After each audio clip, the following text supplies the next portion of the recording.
Telangana, Hyderabad, Arunachal Pradesh, Itanagar, Assam, Dispur, Bihar, Patna, Chhattisgarh, Raipur, Goa, Panaji, Gujarat, Gandhinagar, Haryana, Chandigarh, Himachal Pradesh, Shimla, మిశ్రూమ్, Aizawl, Jammu Kashmir, Srinagar, Jammu, Jharkhand, రంచీ, Karnataka, Bengaluru, Madhya Pradesh,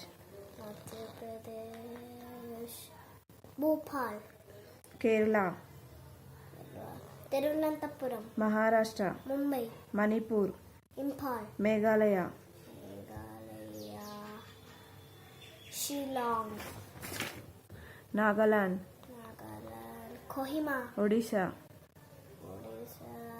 Bhubaneswar, Punjab, Chandigarh, Rajasthan, Jaipur, Sikkim, Gangtok, Tamil Nadu, Chennai, Tripura, Agartala, Uttar Pradesh, Uttar Pradesh, Lucknow, Uttarakhand, Dehradun, west Bengal. Kolkata.